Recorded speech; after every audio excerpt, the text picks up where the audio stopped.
nous allons continuer et cette fois-ci, nous verrons comment décrire un objet. Donc, A, nous avons vu la description d'un lieu. Maintenant, nous verrons la description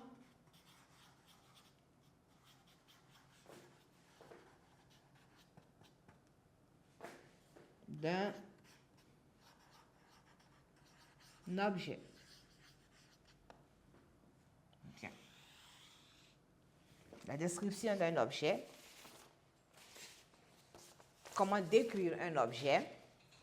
On va continuer dans le cadre, on va toujours présenter comme dans le cadre d'une rédaction. Donc, je dirais, dès l'introduction, il faut, donc, à l'introduction,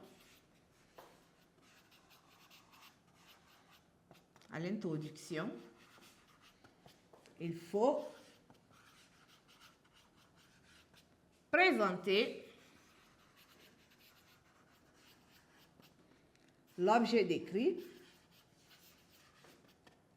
L'objet décrit, c'est-à-dire l'objet que l'on va décrire. Donc, l'objet à décrire alors. Donc, il faut présenter l'objet à décrire puisque je n'ai pas encore décrit. Donc, l'objet à décrire. Présenter l'objet à décrire. Il faut présenter l'objet à décrire. Et les circonstances et les éventuelles circonstances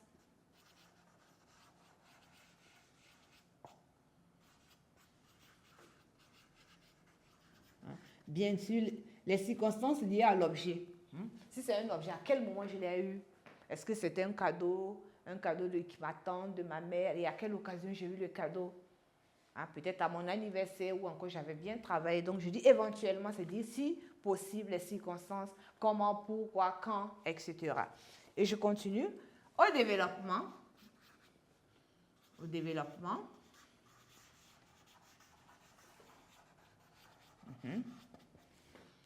Au développement, il faut donner des informations. Donner des informations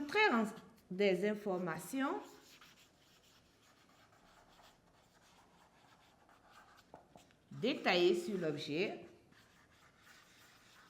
Des informations détaillées sur l'objet.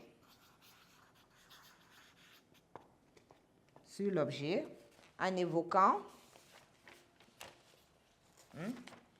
sur l'objet en évoquant, donc c'est-à-dire 2 points, c'est-à-dire j'évoque la forme. Donc, si c'est un sac, quelle était sa forme?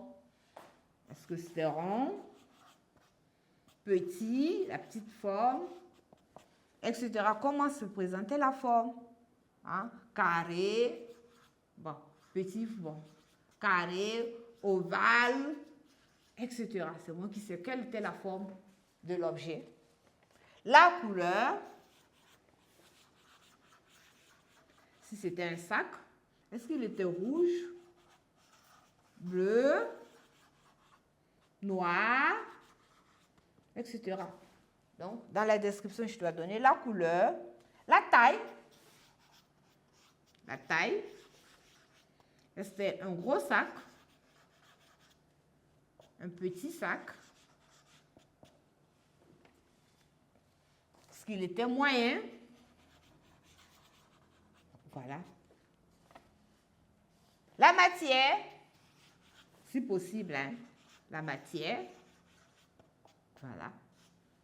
Est-ce que c'était un sac en cuir? Si c'était un objet, est-ce que c'était en bois, en fer? C'est-à-dire avec quoi on a fabriqué l'objet. Donc, il faut que je donne ces précisions-là. Donc, après avoir donné toutes ces précisions, je vais continuer ma description. Je peux parler en faisant maintenant, en utilisant les verbes de perception. Donc, dire tout ce qu'on peut voir. Présenter l'objet. Continuer à présenter l'objet. Présenter l'objet en faisant appel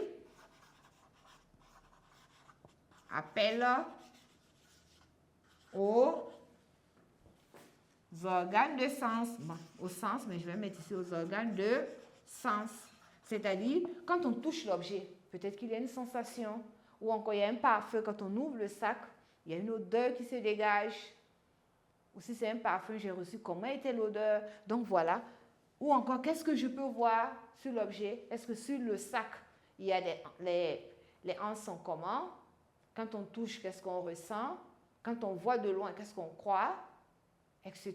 Donc, on dit de continuer à présenter l'objet en faisant appel à tous nos sens. Donc, je vais parler de l'objet sur qu'est-ce que je vois dessus, si je touche, qu'est-ce que ça peut donner, si c'est un repas, si je goûte, quel goût ça a, etc. Donc, c'est cette partie-là, on parle de continuer à présenter l'objet en faisant appel à tous nos sens. Donc, je peux mettre en parenthèse la vue,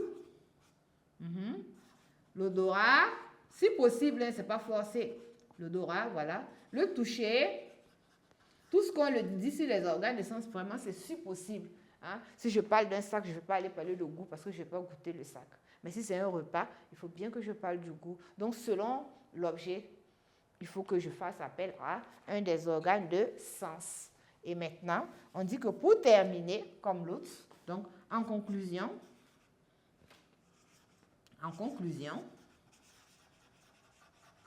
voilà, on va évoquer, il faut évoquer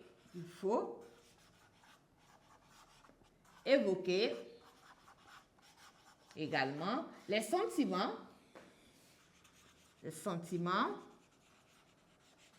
voilà, les sensations. Oh, qu'est-ce que je ressentais quand j'étais à côté de cet objet-là, quand je l'utilisais.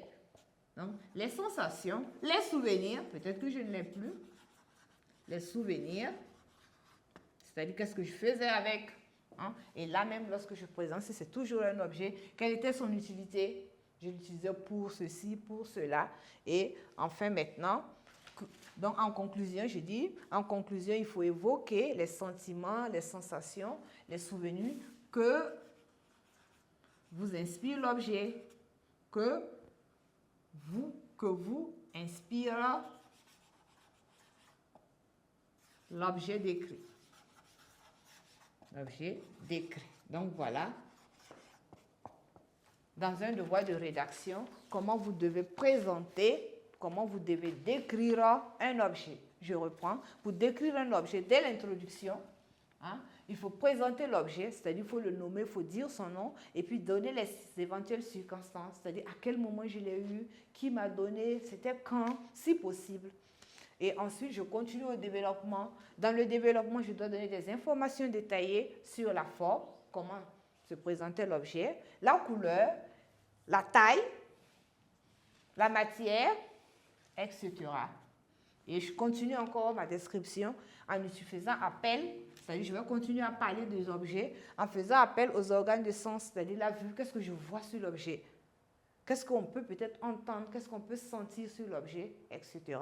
Et pour terminer, on termine avec les sensations, les sentiments que l'objet nous inspire. C'est-à-dire quand j'ai la chose ou quand j'avais la chose, comment je me sentais, comment je me suis sentie.